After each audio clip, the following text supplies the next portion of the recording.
Welcome, friends, to Economic Update Extra. This is the time and the place where we continue the interviews that began on our regular Economic Update program to allow you, the members of a Patreon community that we welcome and that we appreciate because of all your support.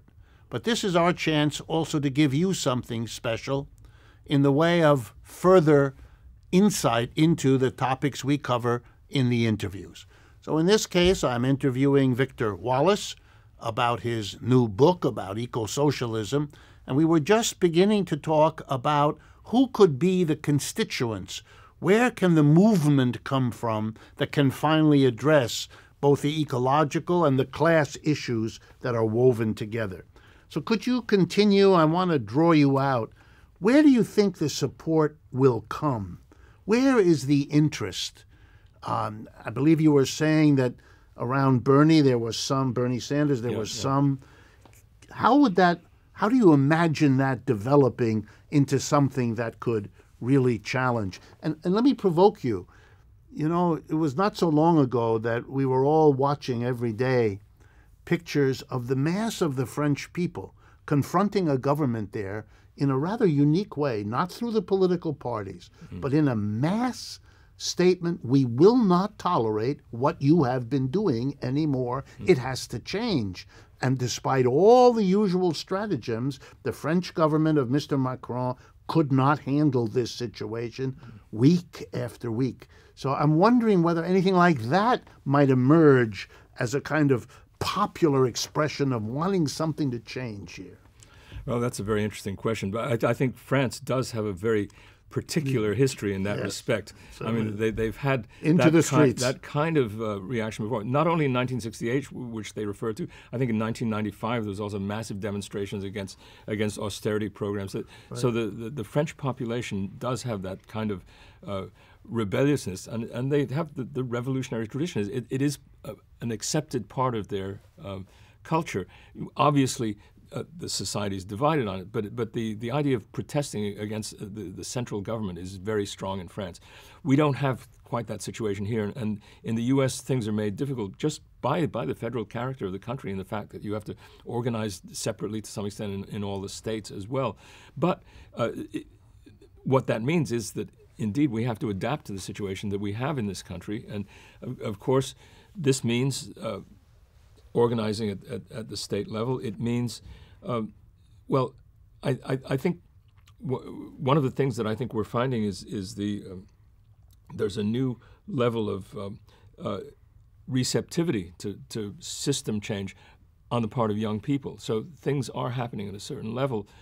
There are new publications like Jacobin, for example, which has had quite a large circulation, which is presents quite a strong critique on these things. And a lot of what spreads on social media can also have a way of contributing to this.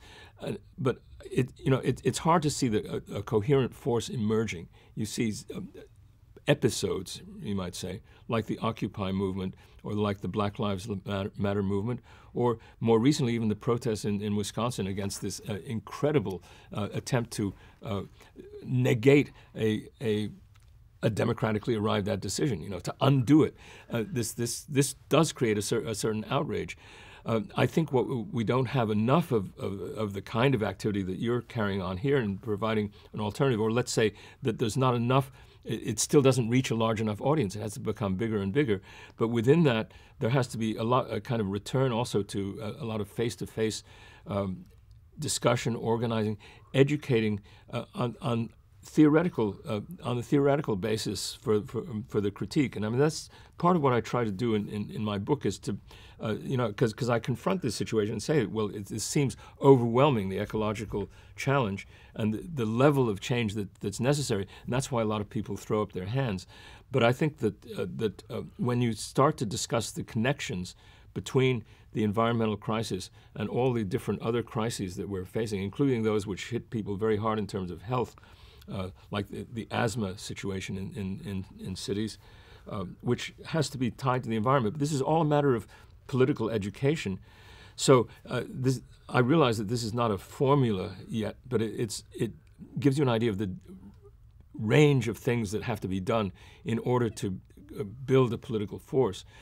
And so there are movements in this direction. There's the Green Party, there's the Democratic Socialists of America, and they have different strategies, and there are other more revolutionary groups. And I think at the local level, people in all these different groups need to come together and recognize that the basic critique they have is a coherent, similar critique, and that it should be possible for people to operate in different media of activity while being part of a common project. So I think to the extent that we develop this recognition that there has to be a coherent political force, not a dispersion of a lot of different political forces, this is what has to develop. And I'm saying that at the local level, maybe it's more possible to start that because there the people know each other and they can get together physically and have exchanges of this sort. Maybe there's a kind of a dialectic, if I could use the word. And again, I'm going to use the French recent history as an example. If masses of people become frustrated that the party system, the political parties, and remember in France, like in many European countries, you have more than just two. You really have quite a spread of parties. And so people have a variety of ways of expressing their views.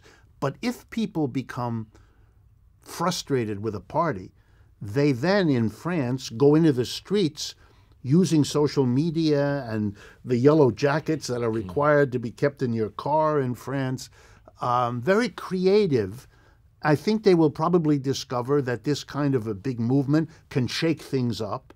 But it's also a lesson to the parties. If you want that kind of support that you've just seen in the streets with its power, basically Mr. Macron's government was defeated, then you better be more responsive to what's frustrating the people. So you kind of have a dialectic. Maybe in this country there has to be some massive movement to shake the political structure so at least some parts of it develop a greater willingness, a greater daringness to confront this issue on the scale that it requires. Because if I read the same reports that you do, it is alarmist. It is a scientific community, large numbers of whose members really believe that life-threatening changes are imminent. And I think that kind of alarmism, while it frightens people, can also be a motivator.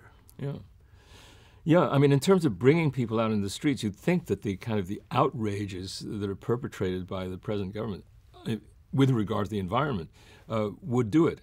I mean, I was, of course, impressed, as everyone was, by the scale of the street manifestation right at the moment of Trump's inauguration, but that dissipated. It didn't stay alive. But there were, again, sudden moments, like when he issued his initial statement barring Muslim immigrants. That there was, again, huge demonstration in certain places. So there is this capacity. But I think, again, it depends on each group in each state or each city. There's nothing coherent yet. And so, I mean, this is the coherent idea is traditionally associated with a party, but a party understood in a different way from the way it's understood in this country. Because here we think of parties, we think of politics in the kind of corrupt sense of just raising money and competing for votes. But a party properly understood is an alternative society in the making. That you develop relationships and organization of a kind that you don't find in the outside society, and you try to create a model. You try to provide an attractive home for people who recognize something about their frustration, and they may not yet have articulated in the form of system analysis, but you offer them as part of what you do as a party. So this is an old idea for parties, but it's something that really does need to come back, because people need to be approached at many different levels. And I mean, there's so many different places where revolt is brewing, you might say, including in the prison system. We've talked about before in a previous conversation that the extremity, I mean, again, the U.S. stands alone, just the way it stands alone on the environmental issue. It stands alone in the extreme punitive nature of its prison system and the extent of it. And this is producing reactions that the people within the prisons are becoming really open to and interested in these revolutionary ideas, including with regard to the environment, which they can see in their communities, kids dying of asthma and so on. This is so it is a concrete issue. It affects everybody, and so there needs to be a kind of sense of urgency, so that those of us who do recognize the situation will be motivated, will be energized to go out and draw more people into the process. But I mean, the process it's one that's been going on for a long time, but not up to now with the kind of the threat of a kind of complete disappearance of the species ultimately, which is what we're threatened with environmentally. You know, I'm reminded, listening to you, of a great leader who made a remark that I've always kept in my mind. He said, for long periods of time, for years, it was as if nothing was happening, nothing was changing.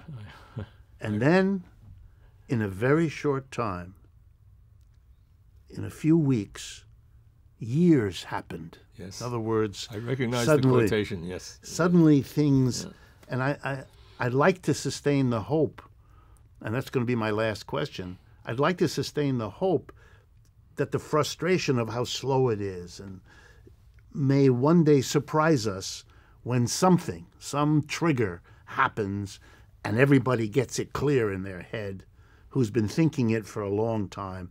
This really has got to stop. Again, the way the French kind of did. So here's my last question.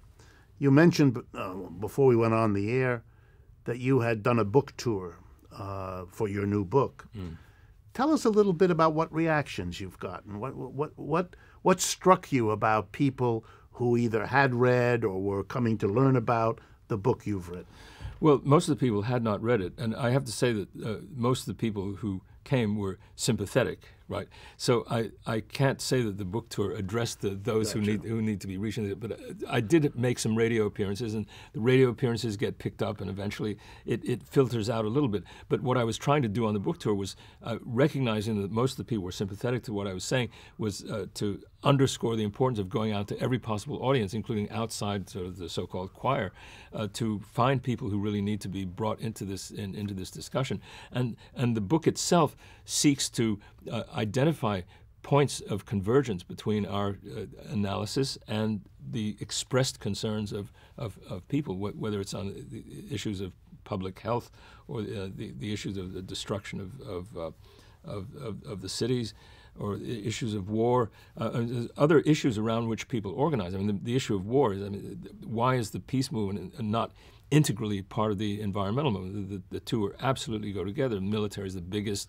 destroyer and polluter of the environment, and the expense that's devoted to war is what should be used to make the kinds of conversion that are necessary to address the environmental issue properly. You know, about that choir, I remember a Catholic priest in New Haven, Connecticut, where I lived a long time, once made this wonderful remark. He said, I don't understand this business about not preaching to the choir. He said, the choir needs it too. Yeah. And in fact, if you do it well with the choir, each of them becomes a preacher, and you're actually more effective. Yeah. So don't worry about preaching to the choir. Right.